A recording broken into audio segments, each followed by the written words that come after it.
Hey, everybody. We're still on hiatus, but Rodney and a crew from the Ready have been working on something shiny and new that we're pretty excited to share with you. We are. Last winter, we started working on how to really partner with HR. We've long been buddies with HR and our clients, but it's time for us to make an impact with and for that function because we know that it is wanted and needed. And as part of bringing that work into the world, I have been back in the booth with Ready OG and friend of the show, Sam Spurlin. We have been making a mini series all about the future of HR, and you're going to hear episode 1 in a minute.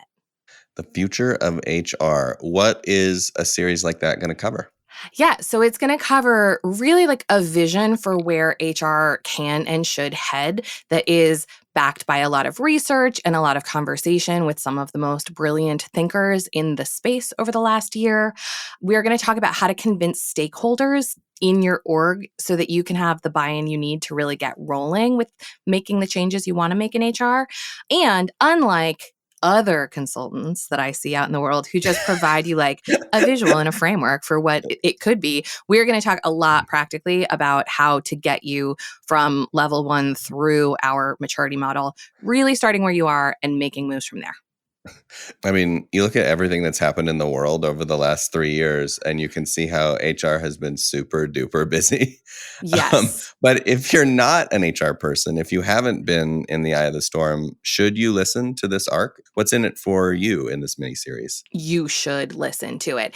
If you're a fan of this show, of the Brave New Work show, there will be some overlaps in terms of like adaptivity and experimentation, but we cover in detail a lot of skills and capabilities that we've never talked about on this show, like user experience design and contracting and how to think about decentralization. So I think even if you're not in HR, those are really useful skills if you just want to have an adaptable skill set. We're going to have really amazing guests, some of whom I'm a tiny bit nervous about because I'm like a fan of some of these people, which is going to be weird for me, but exciting.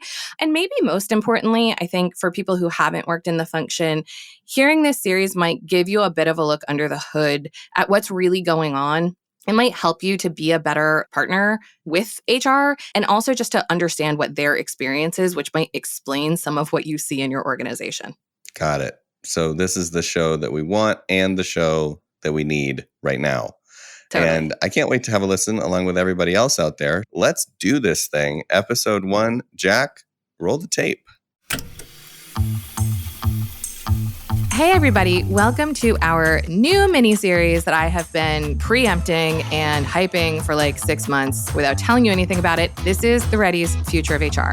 I'm so excited to start really digging in, really making jokes about this.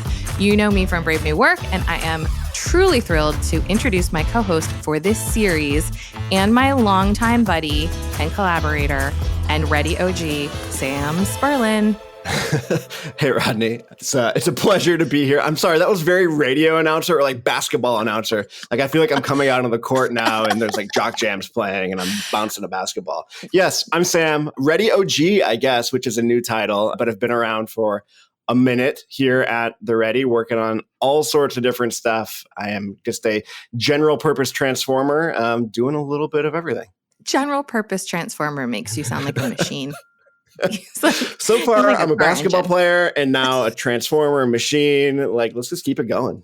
But does he know about the future of work, folks? Let's find out. Sam, what are we going to do? We're going to make a series. Why? Because we are talking to HR people. We are working with HR people. We are intentionally and purposefully transforming HR organizations because we give a shit and because you all need help and because it's a very exciting space to be playing in. And that's what we're going to talk about on this mini-series. But first, we're going to do a check-in question because that's how we do it. You gave me the honor and the pressure of selecting the check-in question. No pressure. Today. No pressure at all. So, Rodney, what's your favorite physical activity or exercise nowadays? Obviously, it's swimming. It's only swimming. It will only ever be swimming. I love swimming. I swim 2 or 3 times a week. Today likely will be my first open water swim of the season. Getting out of the pool, going in the lake. It's going to be cold, but I'm psyching myself up to do a mile or 2. Are you concerned about sea beasts when you open swim? You know what, Sam? I wish that you had not brought that up because I am. Sorry. And it is irrational. So the sea beast that is most concerning to me is an alligator because they get you in a death roll before they drown you. And there are at the moment no alligators in the state of Virginia. And there are only 50 fatal alligator attacks on swimmers or maybe people in history. I know that because I'm paranoid. And knowing even that sounds like much you've done some research. I've done a lot of research to quell my anxiety. And when I'm out in a giant lake by myself and I can't see, it doesn't matter that I know those things because I am still terrified of the sea beasts. I'm with you. You'll be fine. I know. You'll be fine. I'm sorry I asked. That's all right. Enjoy your open water swim today. It's good for me. What about you? What's your favorite? Not swimming, although I'm having to do it more and more. I've enjoyed our swimming chats. Honestly, some of the advice you've given me, I think has really, really helped. My actual answer is probably skating, ice skating. Played hockey my entire life. Yeah. Don't really do it a whole lot anymore. Kind of hung up the old hockey equipment due to concussions, which is now why I find myself swimming more than I really want to as I explore the world of triathlon. But skating is fun. We need that giant brain to be fully working. I need it fully working as well. Awesome. All right. We're checked in. Let's talk about the future of HR. Yeah. Let me ask you a question. Okay. Why HR and why right now? I feel like we could have done lots of different things for this mini-series, for the work that we've been developing. Why are we doing this HR thing? Well, a lot of reasons. So one big reason is because it feels to me like the problem space in HR is quite clear. Like you don't talk to a lot of HR leaders that are just like, the way that my function is structured and resourced and operating is just ideal. And I would change nothing if I had the ability to. Like, generally speaking, there's a lot of room for change there. Generally speaking, that function hasn't evolved. Like, it hasn't had a big movement the way that particularly you see like in tech spaces have taken opinionated perspectives on large-scale transformation. We haven't really seen the same thing in HR in like 20 years. So that's one thing. It's just like there's opportunity. Two is I grew up in HR. I was in HR. I was a business partner. I was like a fractional head of HR. I was like people ops for a small company. So I have a lot of heart for HR because I know what the pain of it is. And I also understand why people like me and most HR pros that I talked to got into the space, which was to do something that was quite innovative and quite people-centered. And then, people like me got out of the space because there was very little room to actually do that. And then the last big thing is like, it's so cross-functional. So, a lot of how we think about work and how work should go is sort of not honoring the existing org charts and instead thinking across silos and thinking about how to bring cross-functional roles together to do great work.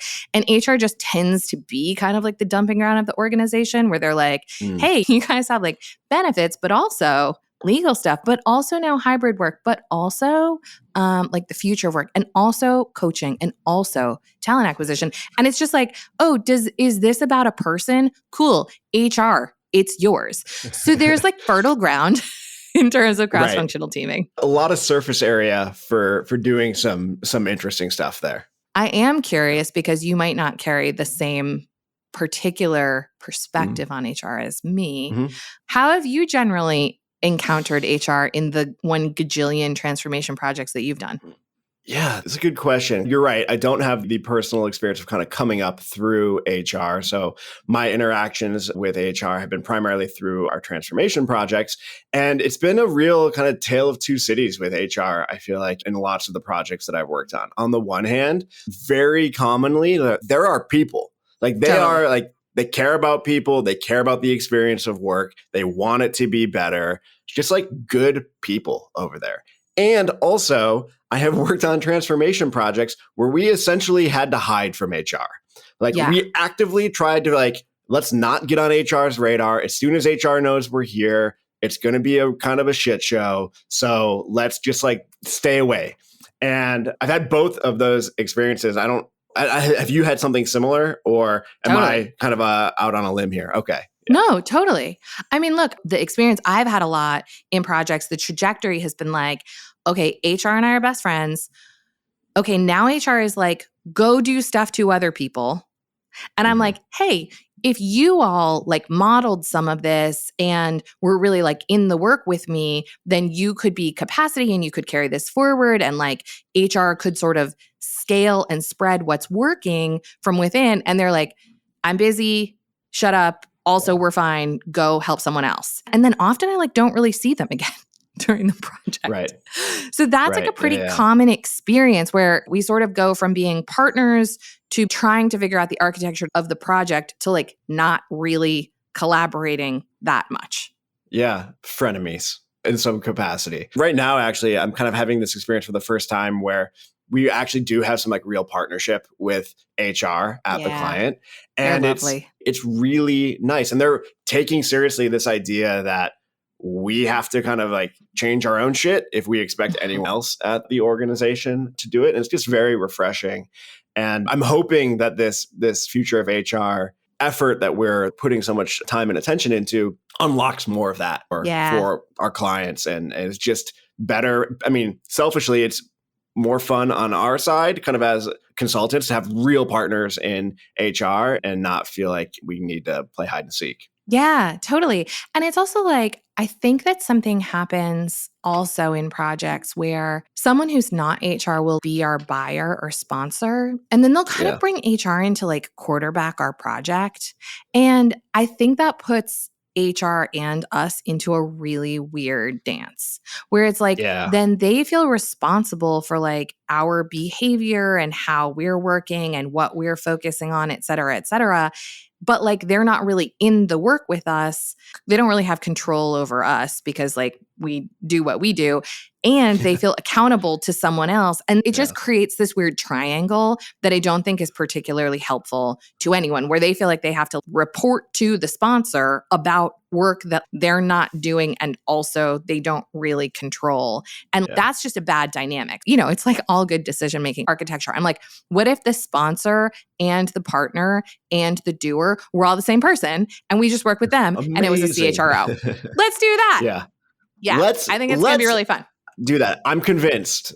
I'm on board. Right so on. Tell me a little bit more about the vision here. So what is the future of HR? Are you going to give away all the secrets in this first initial episode? So there are so many things to talk about, but we're not going to talk about all of them today. And I don't want this to feel like an infomercial. But effectively, the real lever point that we want to see HR people get to is to organize differently to respond to a very specific and very common tension in HR, which is this.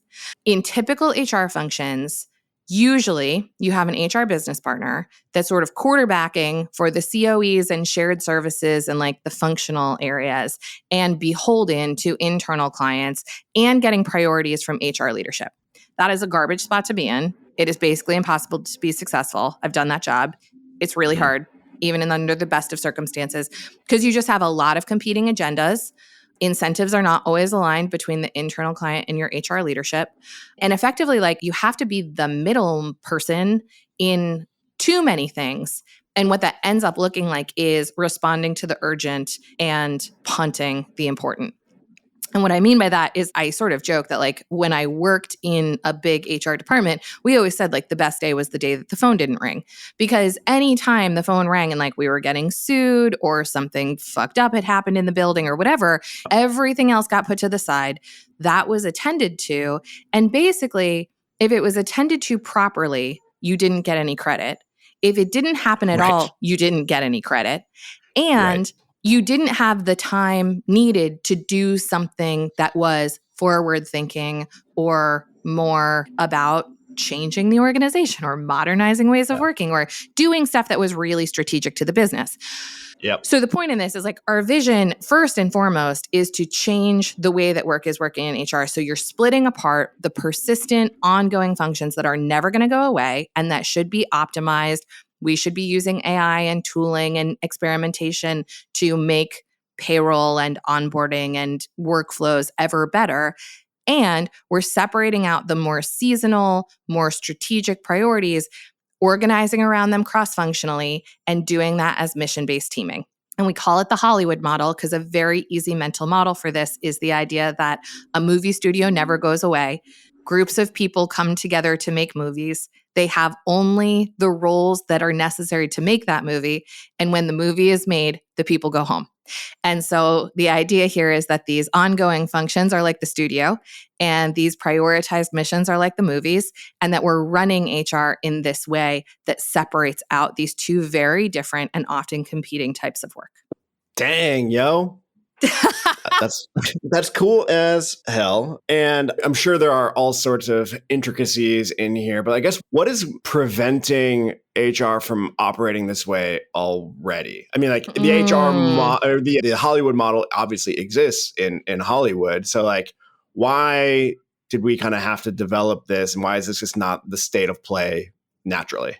So first of all, I have no idea the answer to that question. It's a great question. Sure. And here's why it's a great question is because we did so much customer research and talked to so many really smart HR people about these ideas as we were developing them. And no one was ever like, no, that wouldn't work here. Or like, no. Everybody's like, yeah, that's the thing. Yeah. So it is kind of like, I don't know exactly. I mean, I think if you look at the OS of HR, it is designed for a more compliance-oriented function, even if on its face or in its purpose statement, it says that it's not. I think that the way that things actually work and are resourced and are compensated and are policed points people to the more compliance direction. But what's interesting to me, here's my more fun non-answer to your question. Almost everywhere that I've ever been in HR, they actually do this sometimes. But they don't do it perpetually. So when I worked in HR, basically from Thanksgiving until the end of February every year was comp season. And comp season was incredibly manual. Obviously, I worked at a bank. It was very important because people there care a lot about getting paid money. And essentially, a lot of other work just kind of evaporated. It was just kind of like, it's comp season. And now we just all of a sudden don't do all of this other shit that we do for the rest of the year. And we don't tell anybody we're not doing it. We don't ask permission. And it just sort of goes away because it's comp time. And I'm guessing in most cases, everything is fine. It's not like totally the company fine. is destroyed every year during comp season when HR is focused on other stuff. Totally fine. And in that 4-month season or whatever it was, we tended to work super cross-functionally. We worked super globally. We shared information constantly. We did things like daily stand-ups, which we never fucking did any other time of the year. And I'm using a personal example, but I see examples like that all the time. COVID response is a great one where it's like HR teams do tend to be the first responders in the organization. And when shit really hits the fan, they do tend to work in more of a mission-based team. What they're not doing, though, is codifying how that works, getting rid of all of the crap so that they can do it more. They're not often learning new ways of working while they're accomplishing that mission that could serve them in the long term. And they're not getting all of the benefit from it, but they are having the lived experience of doing it. So we know teams do this. We know that mission-based teams are going to be cross-functional in nature. We know that they're going to be non-persistent but important. We know that most of the roles on a mission-based team are going to dedicate a significant amount of capacity. This is not your old school, shitty side of desk project tiger team nonsense. Right. So Sam, the question that I keep getting in conversations is, where do missions come from? And my question to you, as someone who's done a lot of mission-based teaming work, though not necessarily in HR, is, where do missions come from? Where would you point in an organization to find like the first batch and backlog? Well, obviously, I would just go knock on the CEO's door and ask them what we should be doing, and then just do whatever they say. Oh, perfect. That tracks. Pretty simple, right? Yeah. I would cast as wide a net as possible to understand the potential landscape of missions at first. And what I mean by that is obviously HR has a backlog, whether it's just living in their minds or actually written down somewhere, of things they would go do if they had the time, money, capacity to go actually do that. For sure. There's a backlog of potential missions. The rest of the organization that needs things from HR, whether they know those are kind of HR responsibilities or not, also has things that they would love to see get done. I would do a mini exploration of trying to get those things out. So what would finance love to see HR do? What would product love to see HR do? And just kind of go around and gather that as well. And between those two conglomerations of potential missions, I would then kind of put it back to HR to make some decisions around some initial missions. And I would not sweat it too much around what's the first batch of missions that we're going to do. Even from far removed, I can see the rabbit hole already of making sure we select the perfect missions. And if we don't get it right, then we're going to be screwed, which means now we're going to spend 6 months like ranking and stacking these potential missions, and we're not actually going to do the mission. So let's take a swag at it, as you like to say. Let's pick a couple. Let's maybe prioritize things we actually think we can do and build some self-efficacy and some momentum in actually accomplishing missions, and use that to tackle some of the gnarlier ones down the road. Yeah.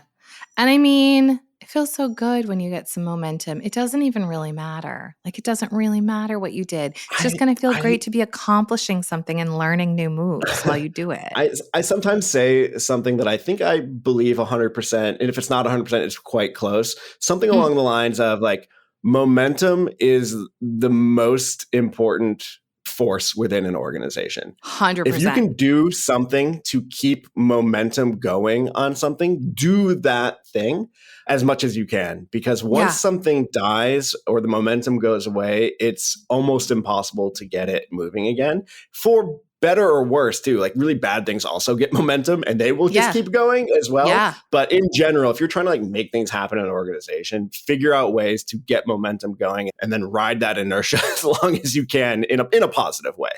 Yeah, dude. I mean, I always say, like, you can't steer a parked car. You got to just get going. And I think, in what you said, but you're a toddler at that point, sitting on your parents' lap, just playing driving. Exactly. And what you described in terms of how hand-wringing people can get around something like the selection of missions is pretend driving. Like, it is sitting in someone's lap and being like, what would it be like if we were on the open road? And it's like, well, we'll never know if we stay here. Yeah. The empathy that I can bring to that, just real quick, is that in a lot of organizations, you get kind of one crack at the new thing. Yeah, dude. And if then it doesn't somebody go great, punches you in the face.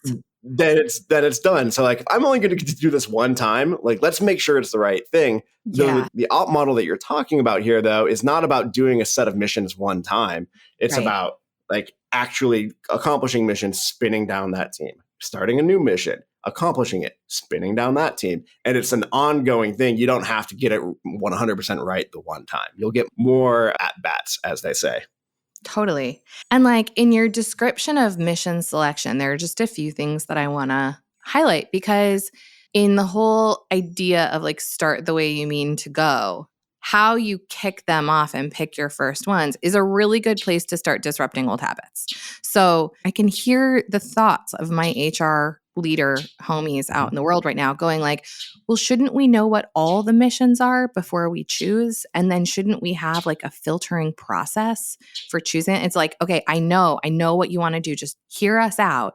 That first of all, what you actually can do as a filter on what to do is a very good filter, because HR is just as guilty of this as lots and lots of other organizations, except that HR tends to be even more thinly stretched and even more under-resourced than other organizations to be like, let's talk about our most perfect ambition rather than doing our available move.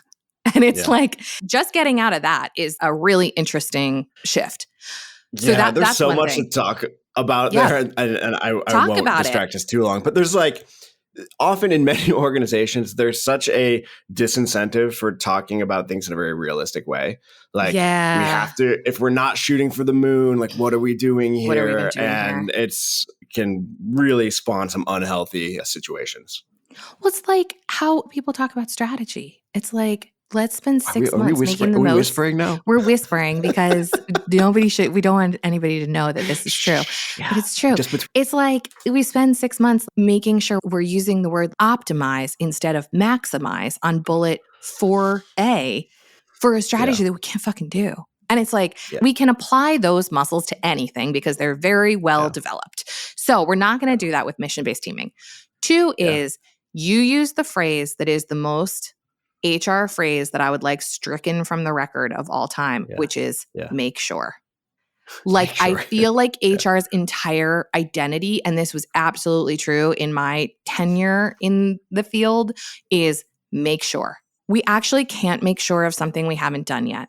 So all we can do is get going, and 6 months of trying to make sure that we're doing the right mission comes at the cost of being able to do 3 missions in that period of time and find the fuck out. Yeah. So we're going to do that instead. Yeah, I love that, because I'm sitting on this hypothesis, which I will be really curious to see if it shakes out, that the most impactful mission that many organizations will do, let's say in their first 18 months, is something that wasn't even originally on their radar. That it was only uncovered by a different mission that actually made us realize, oh, this is the other thing that we really need to go do. And if we hadn't got started, we never would have lifted up that rock that really important mission is hiding under. Yeah, it's so true. And it's like no amount of staying in planning will uncover that. Yeah. It'll just show you more rocks. It won't show you what's underneath any of them. Yeah.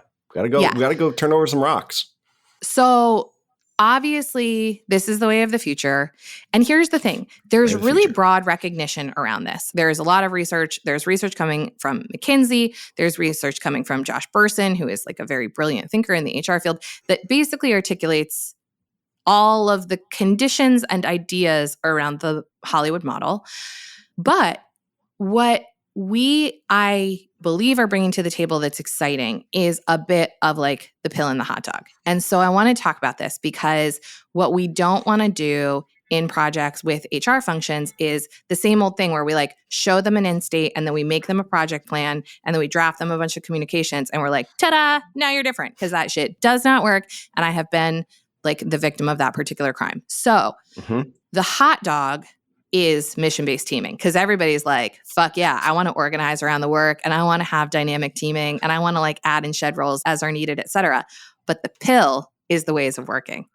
So inside that mission-based teaming, we're going to do things differently. We're going to have different meetings. We're going to have chartering. We're going to do decision-making. We're going to be really clear about decentralization and centralization. We're going to do disciplined experimentation. You've done a ton of that kind of work. Tell me what that brings up for you, or like, how does that land with you? Well, the first thought that I had is just a realization of how weird I am, because that also all sounds like hot dog to me. I know. I knew hot it dogs would. and hot dogs. You're just like, that's hot dog with cheese inside. Yeah. You just described a better hot dog, which I'm super excited about now. But I think my other reaction is that we have done this in other projects, and it always works really well. It's bringing somebody into a different context, a different environment, is the perfect time, because they're a little bit destabilized, to also introduce other stuff. You're not trying to introduce new ways of doing things while they are very firmly ensconced in the way they've always done things. It's like, hey, we're in a brand new sandbox here, and I'm going to give you some new toys to play with that are specifically designed for this sandbox. It's going to be great. And you kind of have permission to get dirty and play, as opposed to, you know, when you're in your kind of quote unquote normal day job, you probably frowned upon to be throwing sand in the air. Yeah. These metaphors are going all over the place. All over the place. But I think it's really true. And I think it's true at like a local and a meta level, which is like at the mission level, part of why I like the idea of casting a wide net and potentially starting with something that's a priority for the business and organizing cross-functionally around that. And when I say cross-functionally, I'm including like end users, whoever is needed to make a solution that is functional in the organization. I think when you start with a really well-admired problem that's like in your backyard, it's a lot harder to clearly see it. And also, it's likely a lot more intractable, or you already would have fixed it.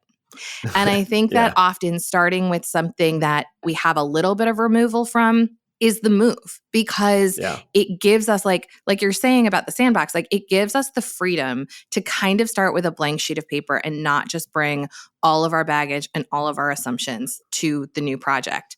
And then within the new mission, I've been using this analogy all over the place. It's like going to camp. And it's like when you bring cross-functional people from home to sleepaway camp, basically no one gets their way. Like no one gets to have the exact breakfast cereal that they want. And now we all are playing by the rules of the cabin and the rules of the camp. And nobody gets to be like, well, I don't make my bed at home. Because it's like, well, guess what? Here at this camp, we make our fucking beds. At Make a Bed Camp. At Make a Bed Camp. We make beds. We make beds. Exactly. And I think that it gives people the permission to put down their baggage.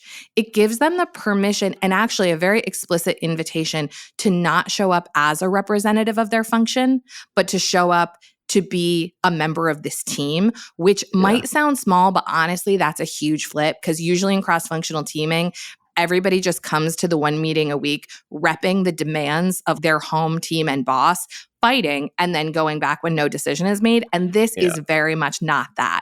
Which creates this experience, what I have seen multiple times, where when you're just representing a function, people seem to think you can send anybody from that function. Totally. So I've literally been in meetings where like 6 of the 7 people have never been in this meeting around this context before and are just sitting around a table looking at each other because nobody actually knows what we're there to do. They're just repping whatever function. Exactly. And at like Can't Make a Bed, if you come from the finance function, you need to come with like the authority and the opinion to do the job. And I told you this story in a different context, but like I was coaching a mission-based team at a client, and the guy who came from finance was the finance leader. And he basically showed up to the mission-based team like a real butthead. And like he just wanted the team to sort of report to him and give him status. And he wasn't coming with the deliverables that the team needed in order to progress the projects. And about 3 weeks in, a fairly junior member of the mission-based team was like, can we have someone else who like wants to be here and like wants to do this job, because like you're holding us up, man. And we only have 3 months to do a really hard thing. And it's like that shit, again, that does not happen at the home team. That kind of stuff only happens at camp. But I think when we're in this space of mission-based teaming, the mission comes before anything else. Like the mission comes before functional agendas and it comes before competing priority. Like we're here to do a thing, and really what we care about is doing that thing, and we will remove the blockers or ask for them to be removed for us that might prevent us from accomplishing what we need to. And like that's how it should work. Yeah, and that's fun as shit. It's like, so fun. It's fun to have a really clear purpose on a team, and we have the people here that we need to actually do it. We're not getting bottlenecked by waiting for decisions outside of the team unless we really have to. But yeah, people want to have impact. People want to do great work, and kind of stepping outside the bureaucracy and into this mission-based team is a great way to feel that again. Yeah, it's really exciting. So, like, how did you all actually develop this? I'm having visions of you kind of like in a smoky room, locked your door, came out 3 weeks later, and it's like, I have it. I have cracked the code. I'm guessing that's not how it went down. But if you tell me that's what it was, I'll be very excited. It's just like a Beautiful Mind situation. Yeah. In a guest room. Has anyone seen Rodney? Like, where's Rodney then? Where's Rodney? And then suddenly you emerge. There were a lot of really terrible drawings on like napkins and in random notebooks. Thank you, Alicia, for helping me out of my own way. The truth is, we knew that this was a space we wanted to explore. We had a lot of ideas about how to go about it. And then Matt Bassford, who's really been like the whole sort of product owner of this effort, really structured this like a mission-based team. And I think it was in the Ready's history, we have never done mission-based teaming like this, with dedicated, isolated resources, with actually saying no to a bunch of other things so that we could do a really great job and kind of get everything we wanted. You know, we often get our clients everything they want, but we often do that at the cost of like things that we think are important for ourselves internally. Yeah.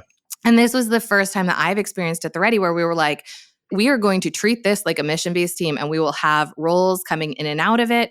We will understand very clearly what it is we're trying to do and by when. We will do it in feedback loops with the market. We did a ton of customer discovery, and we really took a product mindset approach to the whole development. And that's how all mission-based teams should be. Like, no mission-based team should be in a dark, smoky room coming up with something without the intel of the market or the end user or the consumer, or having those roles like really integrated into the development of the work. And so we basically have been like jamming that way since the beginning of this year, and keeping the people who saw the napkin sketches, who are out in the world, apprised as we're doing it, like testing things with them, getting their really hard questions, and then bringing them to you on this podcast to answer. And it's been very joyful. I mean, the thing that's hard about it, which will be the thing that's hard for everyone, everywhere, for all of time, is blocking out noise and not getting distracted and staying focused on what we're trying to make and not ever compromising on quality, and also holding the hypotheses lightly and steering as we go. And like, it's all the things, but that is how we've been rolling this year. That's awesome. I'm wondering, is there anything you all, or maybe just, well, you can speak for yourself, not your teammates on this. Did anything you learned about mission-based teams through kind of doing it the right way in developing all this work?